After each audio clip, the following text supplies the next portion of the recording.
now, here's your host of Aim to Purpose Spiritual Empowerment Hour, Louise Hicks, with special guest, Minister Fred Shaw.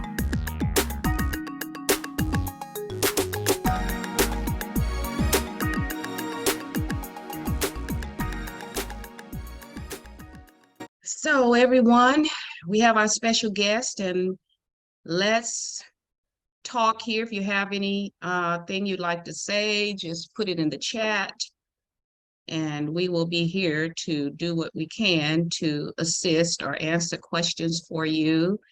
And let me give you a little bit of background about Minister Shaw here. Minister Shaw is the Director of Public Affairs and Spokesperson for the Citizens Commission on Human Rights International, a more than 50-year mental health industry watchdog. And with the way things are right now, I see where we can definitely have watchdogs because things have pretty much gotten out of hand in terms of the mental health industry. Not only that industry, but it seems like the world has gotten out of hand here. So, and also in 2020, Reverend Shaw started a task force against institutional racism in the psychiatric industry, comprising African-American attorneys, civil rights advocates, members of the clergy, medical doctors, psychologists, and educators. And I'm happy to say I'm part of that task force. So without any further ado, we'll get into other things as we move along. And Reverend Shaw is a native of Compton, so he's straight out of Compton, California. So how are you today, Minister Shaw? I am doing fine. I thank you for having me on your show and giving me this opportunity to speak out on this subject that is often overlooked, but it is of such importance. And it's what is going on in the field of mental health. It is promoted across the nation. Celebrities, political officials, everybody's on this, but they don't know what's behind this. And most people don't realize when we're dealing with the field of psychiatry, we're dealing with a field that is not a science. And so, people think and they say follow the science. But when you're talking about this field, there is no science. So what I do is I reveal all over, educate people, bring information to tell the truth when it comes to this, because the truth can be stranger than fiction and far more deadly. Well, Fred, I know that you came across some information recently that let us know that there's some fraud going on in the psychiatry industry. And we know that this is a multi-billion-dollar industry. So what were your findings? And tell us a little bit about that, what you found out. And then we're going to get into some other aspects of the mental illness of the industry. Well, what they did, there was a new landmark study from scientists from the University College of London, and they reviewed 17 major studies published over several decades and found no convincing evidence to support the chemical imbalance of the brain theory. Now, the chemical imbalance of the brain theory has been the engine that has driven psychiatry forward. It's like we had this disease, and then, now we had something to treat. And so we could push this on the public. You're absolutely right. It is $15.6 billion a year on antidepressants fighting the chemical imbalance of the brain theory for them to come up with the fact that after CCHR had been saying this for decades, now all of a sudden they admit that there's no chemical imbalance of the brain theory. But they've made all this money. They've pushed it on society. They have everybody quoting it, talking about the chemical imbalance of brain theory, and it is fraudulent and it is not true. And they do nothing to assure, because There is no blood test or lab test that you could take. There's no brain scans or anything that proves that there's a chemical imbalance brain theory. And if you remember years ago, I was saying the same thing then. So, now all of a sudden they're faced with it and they have to tell us, oh, well, actually, there's no chemical imbalance of the brain theory. Mm-hmm. And that's interesting because they made all the money and now all of a sudden it's a reversal of what they've been saying about the chemical imbalance of the brain. And we know that this mental health system has been broken for, years and years and years and years. And a lot of it started back in the Reagan administration when they cut the budget on mental health. And when they cut that budget, we know that they started dumping patients on the streets, different hospitals and so forth. And that became a nightmare. Do you recall that? And can you share a little bit of information with us about that? Actually, a lot of people blame Ronald Reagan for that, but this was what he probably found out, was that it wasn't working and the government was paying a lot of money for it. What he didn't know is that the field itself was destroying the lives of people. So where he could see that there was no effectiveness, where he could see that the government was spending all this money on it, what he didn't see was the fact that psychiatry was creating their patients themselves. So, if you gave people psychiatric drugs and they flip out, for example, you and I can take a pain pill, and if we take the side effects and see that there's, and I had to recently do this, see that there's confusion and things like that. So let's say that I take a drug or get a shot in the hospital. They hold me there 15 to 30 minutes. They see that, okay, he doesn't seem, in quotes, to have an effect by this drug. But what happens if I'm driving home and then all of a sudden I get confused and lost? And then the highway patrol pull up and, hey, what's going on? I don't know what I'm doing. I don't know where I'm going. I'm trying to get home. Blah, blah. Now that patrolman says, wait a minute, this guy is suffering some type of mental crisis. Mm-hmm. So now to the system as possibly mentally ill, even though the shot is what created. So Ronald Reagan and people like that, and I'm not making excuses for them, saying that my assessment of what they were thinking, because I never know what people are thinking, but I think looking at was the ineffectiveness of it and the fact that it was just milking the state for money. And he tried to release the people onto and not knowing that these people, even if they didn't have real problems when they came in, they had real problems when they came out. Mm-hmm. I remind people is that he was governor of California in the 60s.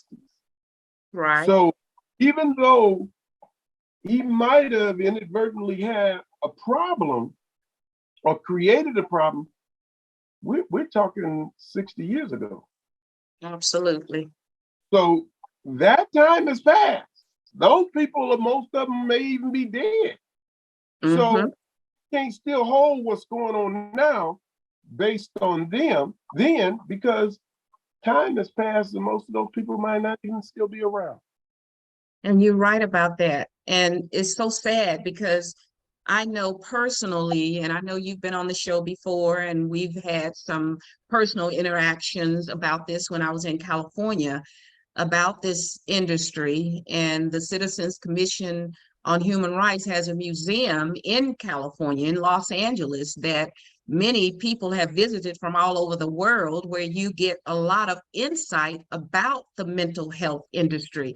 But the problem is it seems to not get the attention from the political arena that it should get. Why do you think that is? Even though some people say it did start back, and we know it didn't start in the Ronald Reagan era, like you said, and it was being milked industry, and it's still being a milk industry. So why do you think that it's being ignored still, though, even with the present political system? They talk about everything else and give billions of dollars to foreign countries and migrants and everything, but they pay no attention to this mental health system.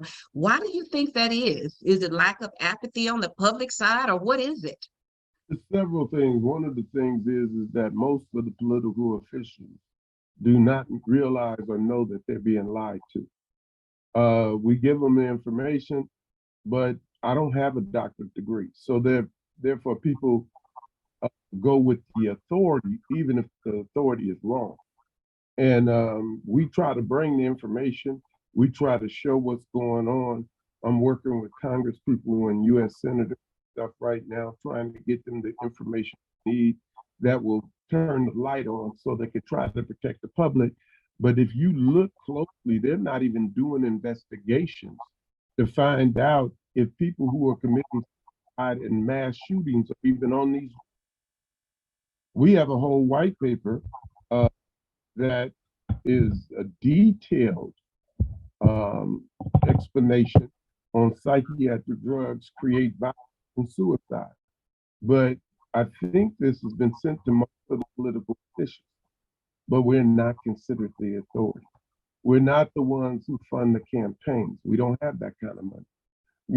So if an authority is contributing to my campaign, and I'm not by any means trying to indicate that all of the politicians are selling out and all of that, but if an authority brings money to my campaign and another group doesn't have that money, and the authority's campaign contribution helps me get elected, I have a tendency to listen to those who help me get in that seat over those who did not help me, even though it was just a matter of money that they had that maybe like CCHR don't have. We're a nonprofit organization. We seek donations to help us in this fight and stuff. We can't compete against government, which the psychiatric industry receives a lot of money. Every bill here from the president, we have a mental health component. And that mental health component is based on that were fed to them. And like I always tell people, when you look at the field of psychiatry, this is not, it is perpetuated as science, but it's not science. So that's where the whole breakdown is. And people have bought into it to the point that most of the psychiatric drugs now are being prescribed by medical doctors more than psychiatrists, because everybody's into this. And that is a danger that everybody got to think the same. Everybody got to go along with the same program. And if you fight against it, you are a conspiracy theorist. And now the whole field of psychiatry has had to admit that Tom Cruise, the Church of Scientology, L. Ron Hubbard, all of them was right. See, that's the thing. So they've had to admit that. And then the psychiatrists now are backing away from the theory, saying they never promoted it. But that's false. And the so-called experts on this thing never stepped away from the idea that there was a chemical balance of the brain theory. They saw the huge impact and Zoloft and all of those commercials and never spoke up and said, this is wrong, this is not right. And so they can try to run and hide now after they done made billions upon billions of dollars, but it don't change the fact that they never spoke up, they never denied, they never contradicted the ads or anything. They went along with the program. And that's why we have a problem with psychiatry. Right. And we have problems with the medical aspect of it, like you said, because the medical system now is prescribing, like you said, probably more psychiatric drugs than the psychiatry part of the whole medical spectrum. And I know personally, I've been fighting the system for 25 plus years to help my son, David, and I'm still fighting the system. I've even written letters, certified letters, to Governor Newsom because I am a Californian as well. I live here in Texas as well.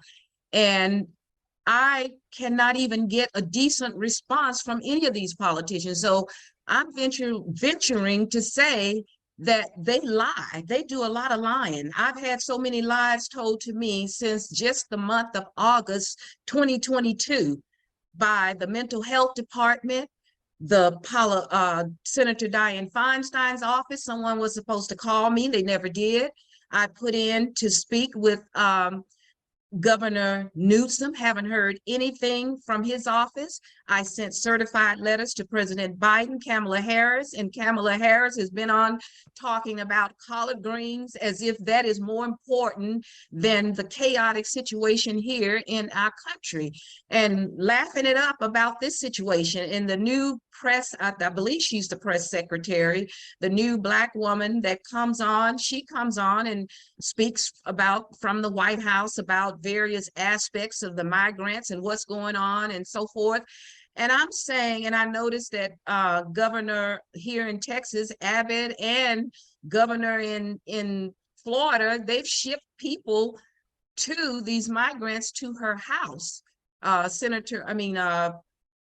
President Harris's house, from what I understand, allegedly, they've been shipping them over to DC area. And nobody is still talking about this highly important issue of mental health. So what are we going to have to do to get some attention? And I know you started this task force. So what are we as a task force going to do, or what are we doing to get something done? Because I'm still fighting to get my son David hospitalized. He is getting worse by the moment, by the day. And I can't get anybody to do anything. It's interesting how they'll say, well, we went out, we took the PET team out, and I guess you're familiar with this PET team, who I feel is just a taxpayer's waste of money, pretty much, like all the rest of them are. It's the front to the public, and the public is not aware of what's going on. And if they are, the ones that are, even in the social work industry, that phase of it, they seem to lack any interest in what's going on. And I know there are a lot of us that have loved ones out here, in not just me. I'm not just fighting for my son, I'm fighting for the interest in industry. So what is the task force? I know you formed the task force to fight against institutional racism.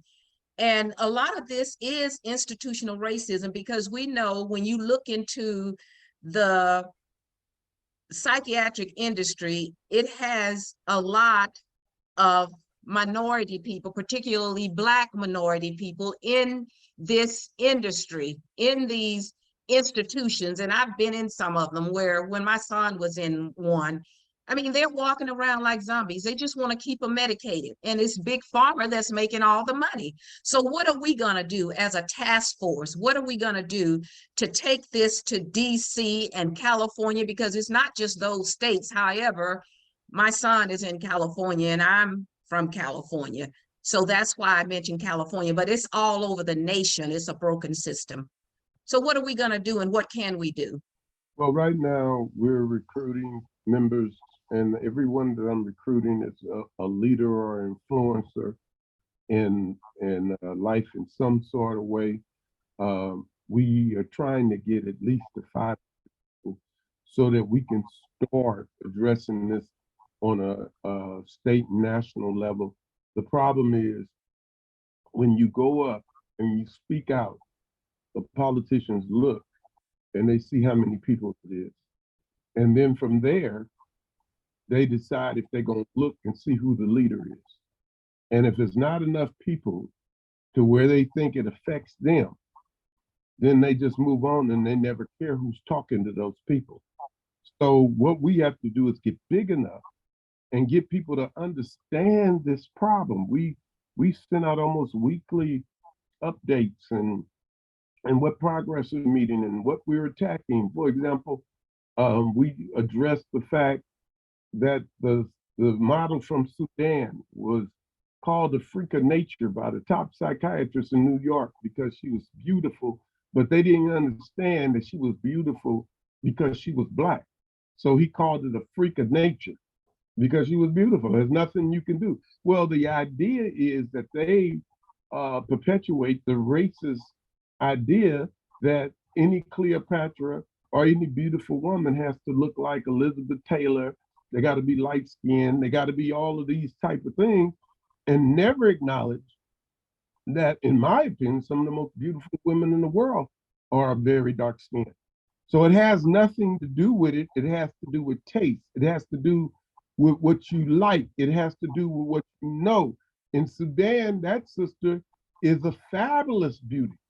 But in America, the psychiatrist can say, well, she's a freak of nature because she ain't supposed to be that beautiful because she's dark skinned. These are the things that are going into the minds of the public because until we get the numbers, we are outmanned, outgunned, and everything. Now, we still make a major impact in society. We still are a part of almost 200 reforms in the field of mental health. We are starting now to get the backing of the United Nations and all of these powerful groups overseas and things like that. And we're forcing them to have to address these things. All these things are pretty much coming out of CCHR. We're attacking, we're trying to bring truth to power, we're doing that, but it is a long process unless people cut the Laker game off, stop looking at the soap operas. Thank you. Put theater and start realizing we looking at the housewives of Atlanta, but we're not looking at the destroyed lives of children across this nation. And so we have to, it's like this. We sacrifice our freedom for comfort. But when you get comfortable, you're no longer free. Some of the great generals in history cursed their men who got lazy when they had victories, because then you lose that edge you need to fight. So you don't see the same civil rights movement of the 60s addressing these issues of education, mental health, all of these things that we have going on now. That, we got all these groups that are saying they're doing something, but we don't see them stand up and really attack. And part of the reason, and I hate to say it, and it's not all the reason, but part of it, if you contribute into my organization, I don't attack you. And that's kind of universal. So when you look at our civil rights groups and stuff, and you have Pfizer and all of these type of different endorsements and people paying and all that, it's somewhat silence until you can put them on blast. So you and I are ready to fight. It's the people who are not ready to fight. One of the things they said is all that is necessary for the forces of evil of this world to win is for enough of the good people to say nothing. That's where we're at. And you're right. That is exactly where we're at. And I'm glad you mentioned about the entertainment industry, how we, particularly us, and that's why I started this program, actually, Aim to Purpose Spiritual Empowerment Hour. And again, I'm Louise Hicks, your host of Aim to Purpose Spiritual Empowerment Hour, and I'm on today speaking with Minister Fred Shaw. And our topic today is the mental health industry, which permeates with racism from the top down. And Minister Shaw is exposing the fraud in the multi-billion-dollar industry. What is going on that the public is not even aware of, and some of the public, oftentimes people don't care. Like you say, a lot of us, particularly us as Black people, we watch more TV than any other ethnic group, and that has been proven by statistics. And we see it all the time. We watch a bunch of nonsense on TV that does us no good because it's called programming. And that's what they're doing. They're programming our mind to distract us from the real issues, and these real issues impact us more than any ethnic group. And if you notice, a lot of these other ethnic groups, they're out here doing positive things to elevate their people. They're not out here doing a bunch of foolishness. And I saw, in fact, my son, Kenan Mason of Kinetic Fit and Wellness, passed on this TikTok. Some gentleman was out here talking about TikTok, and we know that it was created by China, in China, by the Chinese. And I tell you, I see us as Black people passing on more foolishness on TikTok. And they tell you, if you look at the algorithms of the over in China, they're saying that you don't see all of this foolishness that we pass on TikTok, because they're teaching their children how to survive and how to elevate themselves economically, spiritually, emotionally, mentally. And these algorithms, I hope I'm saying the word right, they don't pass all this nonsense on, but we are the first ones. I see more Black people passing on a bunch of nonsense than any other ethnic group on social media. And it's hurting us. And look at all the rappers that are getting killed these days. It's a mental illness going on within our Black community, and we need to face the facts. And with over 40 million Black people in America, it's a shame that we have no more attention to mental health. And this includes the social work industry. A lot of them, even some of them, I wouldn't even go to some of these social workers, some of these psychiatrists that are out here, because they need to have some help themselves. So it's so sad when you see this, and we spend our time watching, like you said, we watch the games, we watch the housewives of different Atlanta or whatever they are. I've never seen them because I don't invest my time in any type of foolishness that's not going to elevate my people, because we are in a crisis as a Black community more than any ethnic group in America. We are in an economic crisis more than anything else. And that's not to say that there are not many of us out here striving. And I often mention Dr. Claude Anderson, because I've gone to his seminars. I've read his book, Black Labor, White Wealth, from back in the 1990s when it came out. And he's written Powernomics, in which I am reading. I haven't finished reading it. I should have, but I haven't. But I'm reading it. And I mentioned Dr. Claude Anderson. He's given a lot of information. He's written all these books to help, because we do have a crisis in our community. And for us not to get involved, and many of us won't get involved until it hits home. So why do you think it's so much apathy within the Black community when we are the ones that's suffering the most from the economic standpoints, particularly as a group, that is, as a group? And there are people that are saying, oh, you got Oprah, you got Tyler Perry. Those are just individual and just a minute bucket, a minute drop in the bucket, not even a full drop of Black people with wealth. Well, first of all, let us understand, Oprah, people like that, Tyler Perry, all of them, they have done remarkable things in their life. They've come from the bottom of the barrel and rose to the top. They should be applauded for what they accomplished. But at the same time, we must keep things in content. When it comes to real billionaires in America, these are little people. You got 3 billion, and that's real cool in the hood.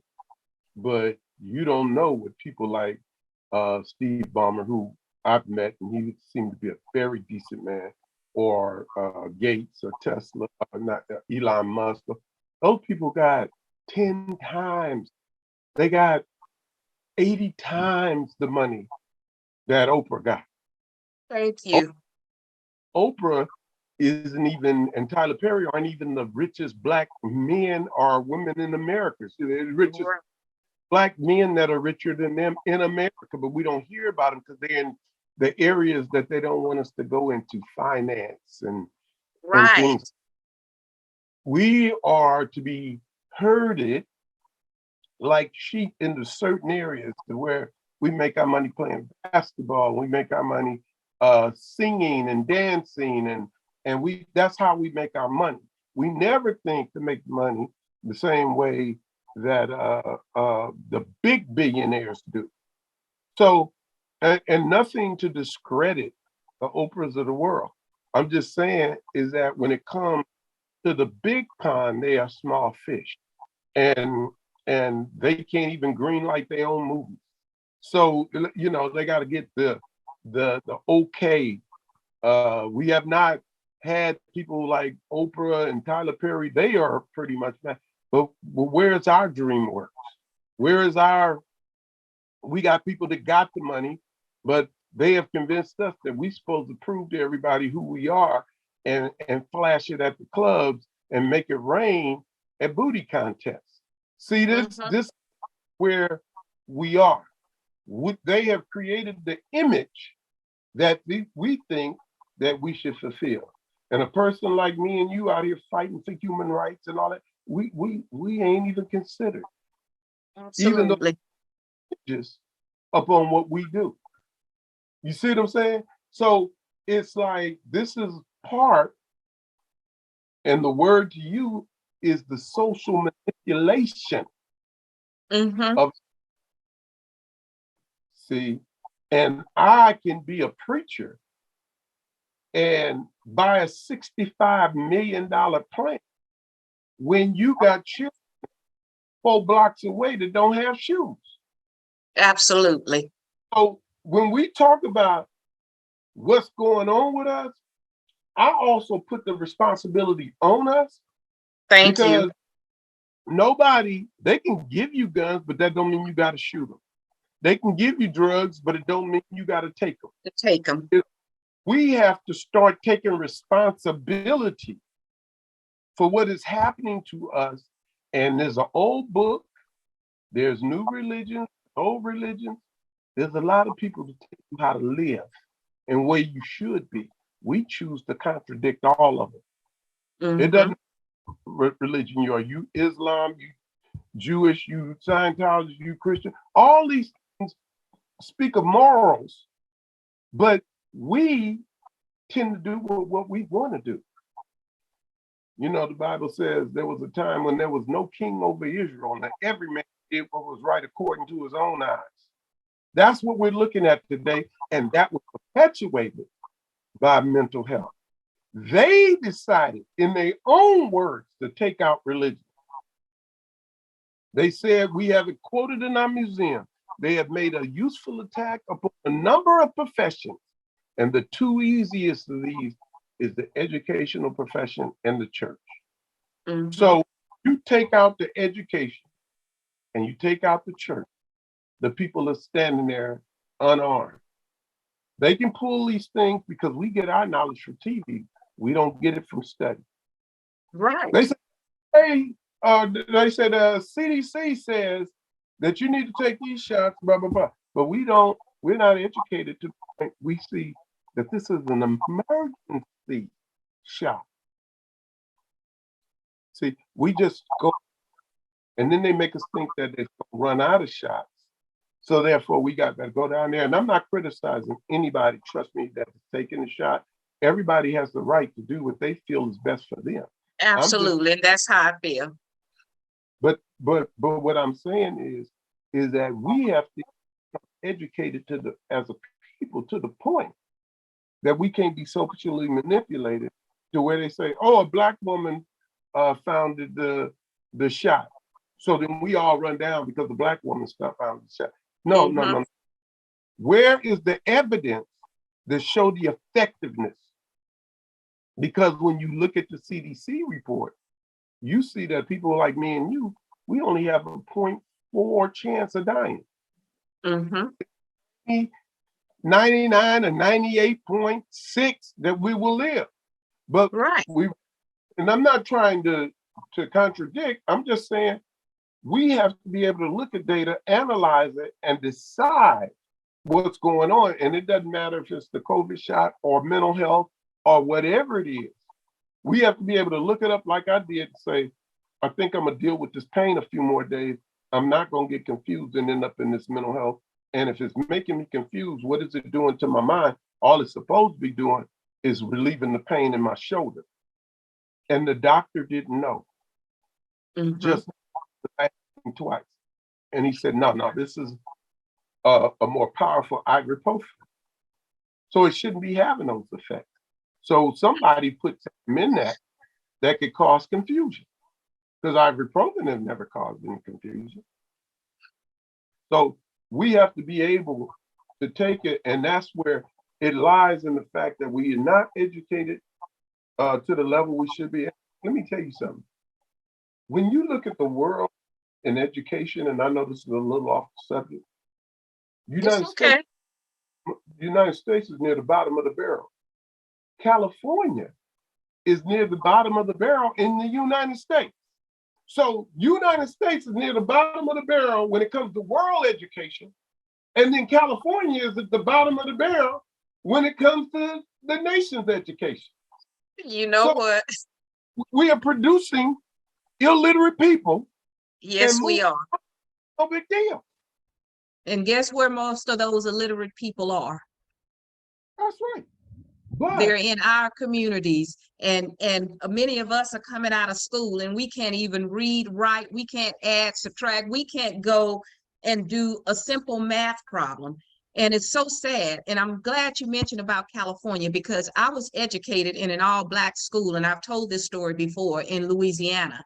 And when I came to California, I was shocked at what the Black people who had gone to these integrated schools in California, what they knew versus what I knew coming out of an all-Black school in Shreveport, Louisiana, Cooper Road, USA. We had Black teachers that cared. They taught us. They did research. They didn't just take the by design curriculum that's handed over to keep us as employees rather than employers, and teaching us entrepreneurship, because I saw entrepreneurship as a child growing up. We had a close-knit community. And when people say we are so divided, yes, collectively we are divided. However, we've had thriving communities. We know that by Tulsa, that was burned down by white supremacists because of them thriving. And they were not the only thriving Black community. So Black people are going to work every day, and we're still on the subject because all of this ties into mental health and the lack thereof, I should say, mental illness, because there are so many Black people going to work every day now that's hating to go to work. Tomorrow is a work day. And a lot of these people are not even in therapy. And I don't mean drug therapy. I mean talk therapy, just to talk about it, because they're dreading going to these racist jobs that they have to go to. And I know, because I don't call myself a victim because I stood up for myself, but I worked in it.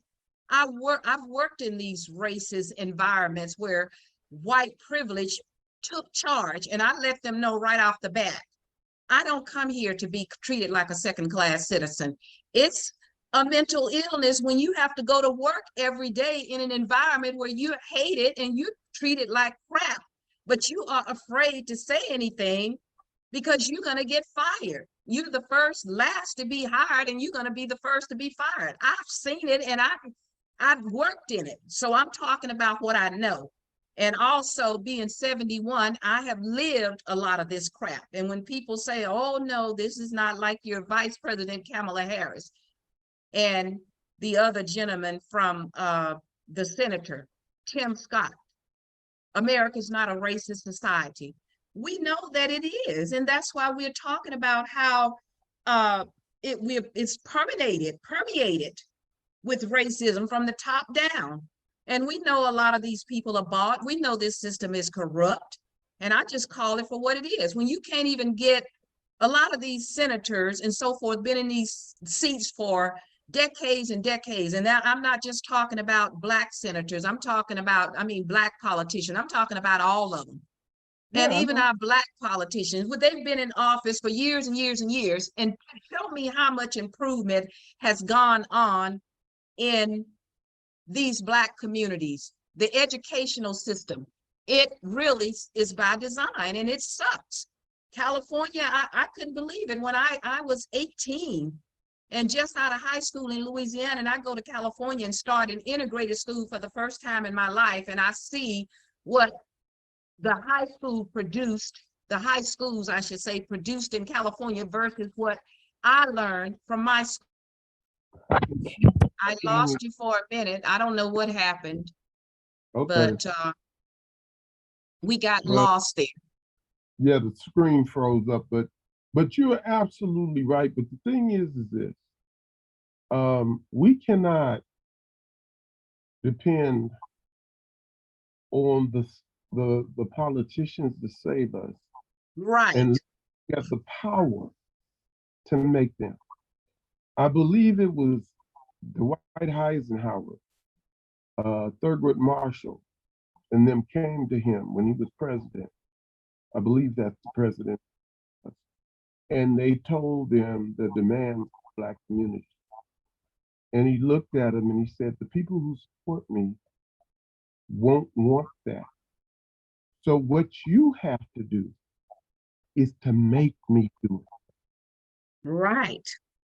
If our governor can sit there and pass laws and make it to where information that does not go along with the mainstream, if we sit in a time where democracy means thinking like everybody else and not base what we do on human rights, because the democracy would still have us in slavery because that's majority rule. Human rights is a different thing. And you get your right.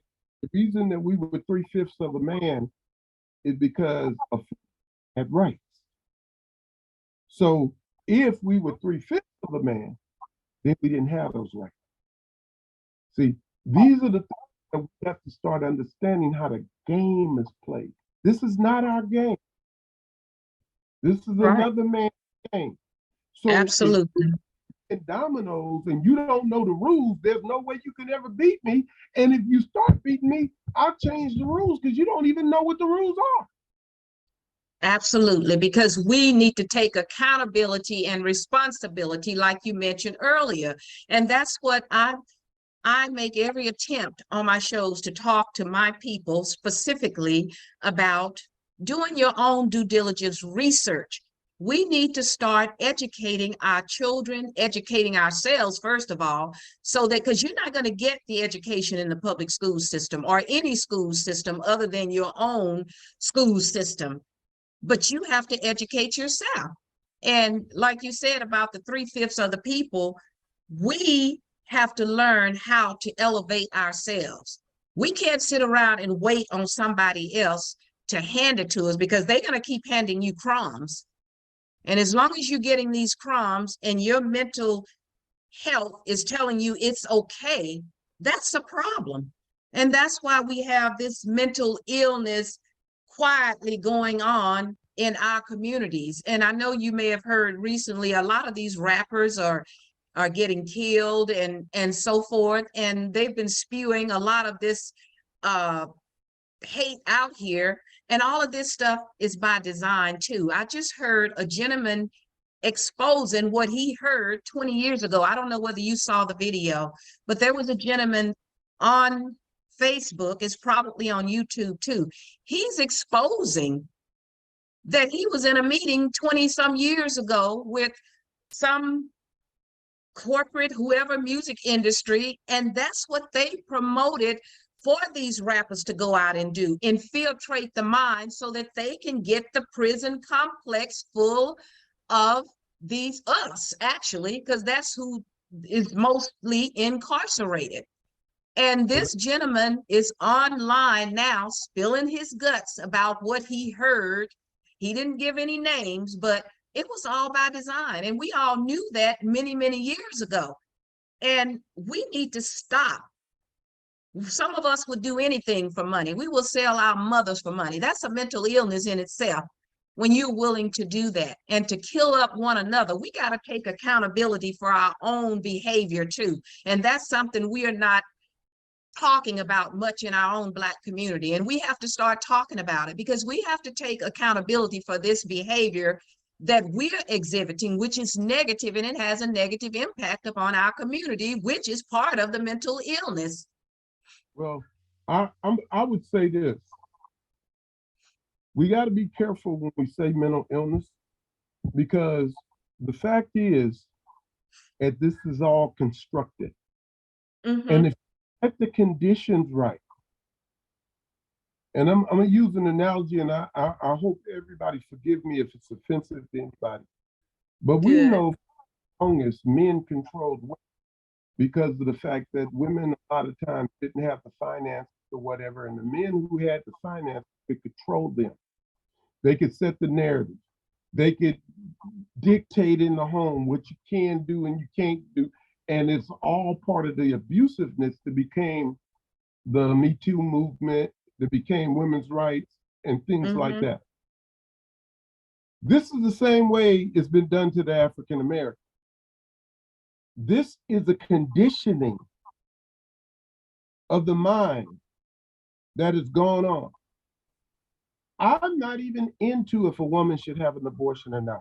I got my biblical stand, and then I got my intellectual stand. And, you know, I don't know why the Republicans and Democrats can't come to a compromise. But I know that the whole movement was created by Margaret Sanger and them, and the idea was to reduce the population of the Black community. Right. We hear our educated women speak out on women's rights and all of that. That's good, I ain't tripping. But we 23 million abortions later in the Black community. And when you start talking about women's rights to their own body, you can't do it without the educational concept of why we created in the first place. Right. Now, we bring all that to the table and women know why this was developed. We know what's going on. Now they make their choice. But we cannot make choices on half truths and half information. I'm a man. I'm not going to get into that unless I'm in the pulpit. But the thing is that all I'm saying is we got to know. They attack. If me and you set up a special school for Black kids and we taught them true math and true English and we educated them in the concepts of study and we got them to where they were a real product, well, everybody screams that we killing the public school. But the public school is killing our kids. Thank you. Big time. So it's like we have to be able to be smart enough, free enough. You know, people ask me, how can you be a Christian minister and you run with the Nation of Islam and you run with Church of Scientology and you run with all? I said, because I'm a free man. Absolutely. I can do what I want to do, and I go where God guides me, not what you think, where you think I should be. And That's if me. He's on a path that you don't agree with, I'm sorry for that, but I'm going my direction based on what I know. And what do they do? They educate. You know, just take the Nation of Islam. This discipline that they have, that our boys should have, the way they have the women respecting themselves and stuff. I don't care what religion is. If you're doing it right, it got to be of God. Scientology can teach you how to study, make you drug-free, all of this stuff. But we so stuck in what people tell us. Absolutely. And we A need lot to, of us. so we know what we're looking at, so we can make informed decisions. If you're a Christian, you say, well, this drug rehabilitation program seems to be 80% effective, but I don't know if I want it. I'd rather kids die than make them heal. Then that's your choice. But the thing is when you're in a war, or like when I was growing up, if I was in a fight, I was in a fight.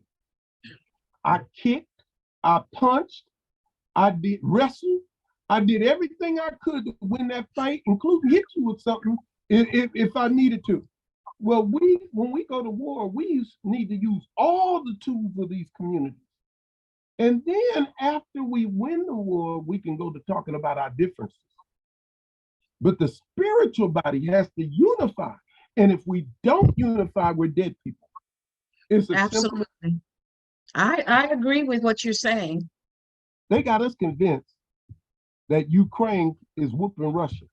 Russia it's like Mexico beating us. It can't happen. But Well, you know, you're right. Pushes us a certain way. Because we're programmed. And you know what? My main concern is not over here in Ukraine or Russia when we have all these chaotic, divided situations here in America. My main concern is Black people coming together right now, and I'm unapologetic about it, elevating ourselves. We're at the bottom of the barrel economically, spiritually, because a lot of us are so heavenly bound right now until we're no earthly good. And it has to do with religion, a lot of it. Like you're saying, we're stuck. Excuse me. And we have to get ourselves unstuck. And a lot of us don't even know who Margaret Sanger is, the woman who was going to these Black churches, spewing out to these ministers. And many of them bought into it to commit genocide upon us as a Black people. And guess who was a fan of Margaret Sanger? Hillary Clinton. She was a fan of hers. And I'm unapologetic about it. A lot of us don't even know who Fannie Lou Hamer is. This woman fought to her death for equalities, for freedom. And here we are. We just out here doing nothing. Did I lose you, Fred? Oh, okay, blanked out for a minute. So, and a lot of us were out here following this women's lib. I've never followed this women's lib because that's Gloria Steinem's fight. That's the white woman's fight. We don't have the same fight. They've had white privilege. We don't have that privilege in America as Black women. In fact, we're treated worse than any ethnic female group in America. And many Black women, we're out here, we're fighting for women's lib. We don't need to be out here fighting. We need to be fighting for Black liberation. That's what we need to be fighting for, and stop buying into all this symbolic political arenas such as Juneteenth and all these other symbolic things that has no economic value. In fact, it takes away from us because financially many of us go out and we spend all kind of money on it. And what is it bringing into us rather than investing our money more wisely to generate some unifying mechanisms for us? So with that said, I understand what you're saying. We have to come together as a people, and we got to face this mental, I don't know, you said something about not calling it, did you say not calling it mental illness? Elaborate on that. It's social manipulation is actually what it is. That's it.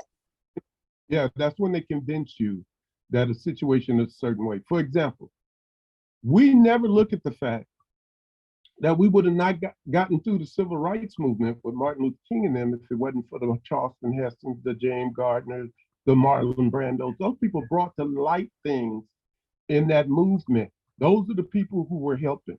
We would have never got through the Underground Railroad if it wasn't for white people who made the passage safe for us. So we have to understand when we're talking about racism, we're talking about a system, because a lot of white people were willing to give up their lives for the right. Absolutely. You know, so I don't make it that way. I work with people who look out for me better than Black people have ever looked out for me. You're right. I'm Black. That don't mean I don't see the truth. That what we've been going through. I just want us to be careful, because some white people are working for our demise and other white people are working for our betterment, and we got to be enough to know the difference. Absolutely. You know? We have to be able to discern that, because all white people are not bad. And I've said that many times, and I've said my show that I started is to elevate our people. However, I've always made the statement that anybody, no matter what ethnic group you're in, you're welcome to come and join and listen. And I have a YouTube channel, and let me share that with you again. I'm Louise Hicks, your host of Aim to Purpose Spiritual Hour, Spiritual Empowerment Hour.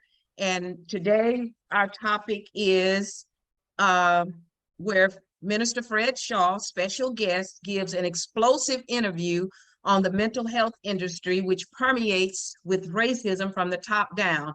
And he exposes rather, which he has done, the fraud in this $1 million industry and what we can do about it. And the public needs to be aware, because this is a dangerous crisis.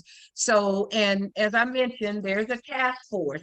And the solution is, and we're going to let Minister Shaw wrap this up and give us what solutions, because he did start this task force against institutional racism in the psychiatric industry, which has to do with, and I agree with what he calls social manipulation.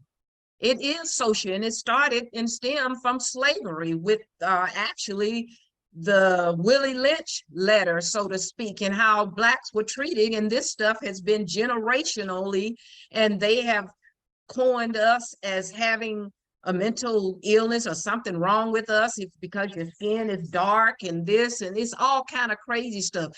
Deemed us 3/5 of a person. And we have to take responsibility and accountability to elevate ourselves, because nobody is going to do it but us.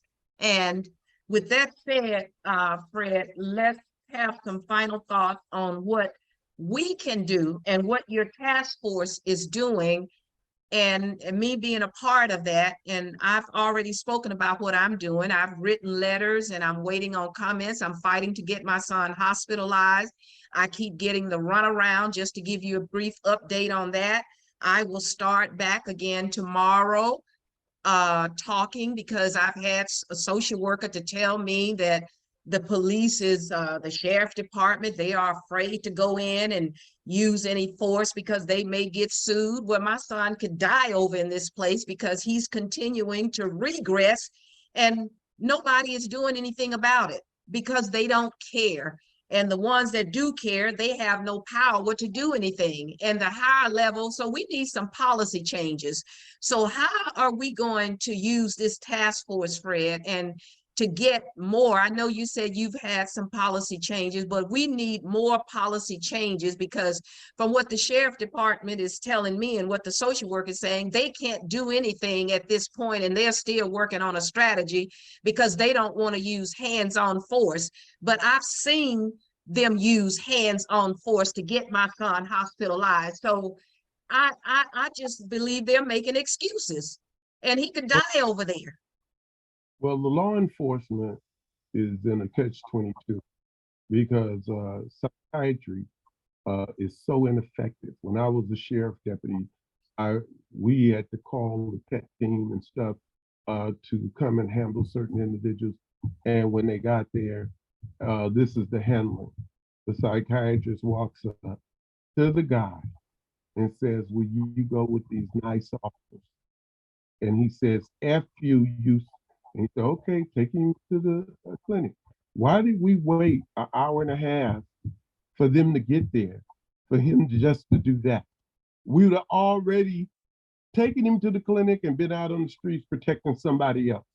The thing is that because of the ineffectiveness, and next time we come on, I really want to get more into their Black history, but okay, the ineffectiveness of that field, because it is not a science.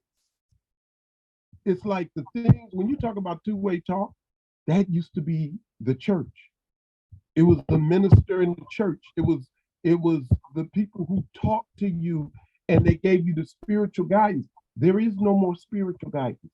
They sit there and talk to you about who affected you. They never ask, what did you do to somebody else that might have caught that? Let me tell you something. People come back from war and they've killed people.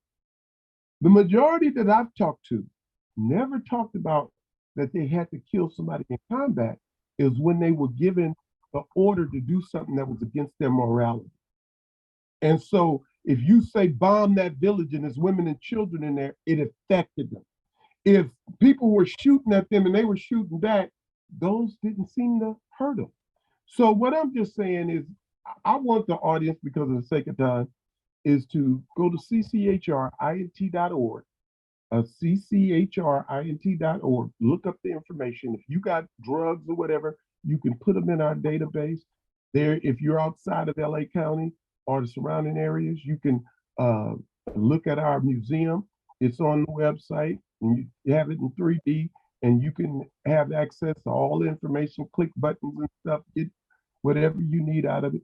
If you want to be a member of the task force, text fshawjr@yahoo.com, put Louise Hicks or Aim the Purpose Show, and then I will get back to you as soon as possible, especially if you would like to be a part of the task force. The only thing is, you could not have been a child molester and a murderer, like where you just killed people or something. Other than that, if you're ex-drug addict, whatever, it doesn't matter. We're looking for people to stand up in the war, but we don't want certain type of characters involved in this organization for the protection of everybody. And so, also, if you want to see some of the things I've done, look at CCHRtaskforce.org. CCHRtaskforce.org. You see some of the things that I've opposed, some of the things submitted by Say that again. Say it again. CCHR Task Force, all one word? Yeah, .org. CCHRtaskforce.org. Yeah, that's okay. I put it in the chat. Okay. And CCHRtaskforce.org. And the other one to get in touch with you about becoming a member of the task force against institutional racism is FSHAW, JR. FSH. Let me put it in there. FSHAWJR@yahoo.com, right? Exactly. And anytime, because you're a task force member, whatever, anytime you want me on this show, I'm available. I got people starting to book me once a month. Some people I got a lady who has me on her show every week. She does a special show that she has me kind of cool. So we can make this happen. This is wonderful that you allowing me this platform, and you're one of my favorite people. So it doesn't matter. You just call me and say, Fred, are you available on Sunday morning? And I say, yeah. Okay, I need you on the show, and I'll be on the show. That's the way it is. Even if I'm out of town, if I can get to a phone and do a show, I'll do it. So sounds like a plan. And you quoted another one, CCHRIN. What was that again? CCHR. INT. CCHRINT.org. CCHRINT.org.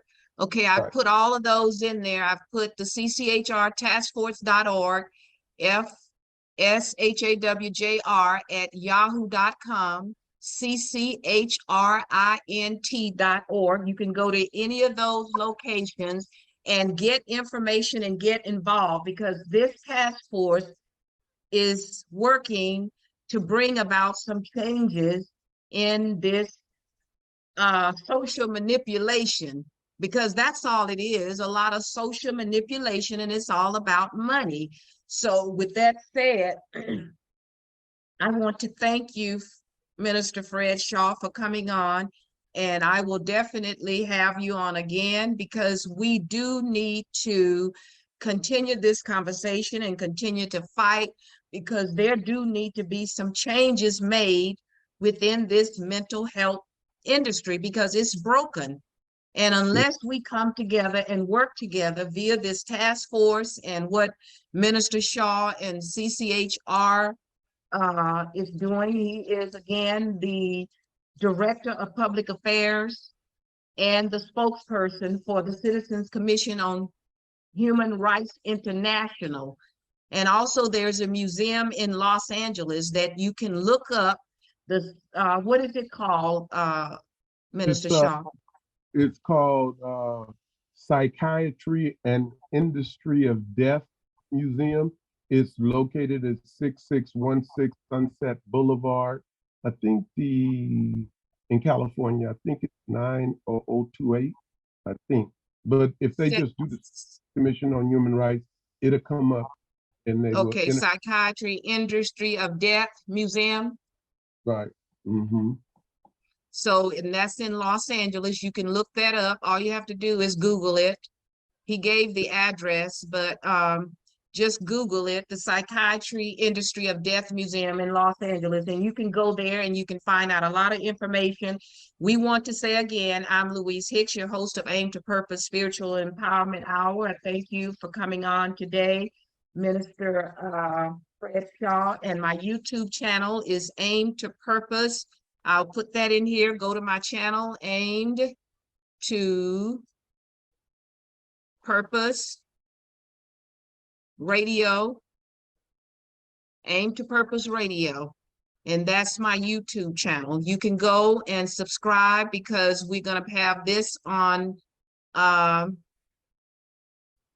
YouTube channel, and you can go there. That's Aimed, AIMED, the number 2, Purpose, PURPOSE, Radio, RADIO, and go there and subscribe. Give us a thumbs up and give us some comments about this. We're gonna continue to talk about this mental health broken system. I'm gonna continue to work to get my son in the hospital. I'm not gonna give up because he needs to be there. And I appreciate all the support we can get from anybody. Again, thank you. And you all have a wonderful rest of your day. And we appreciate you chiming in and listening to us. We did go a little bit over the hour, and but it was needed to get some of the information in. So any other thing you want to say, Minister Shaw, before I close out? Thank you so much. God bless. And I hope everybody gets the urge to get involved. Very important stuff. Thank you. And have a great rest of your day, everyone. Bye-bye.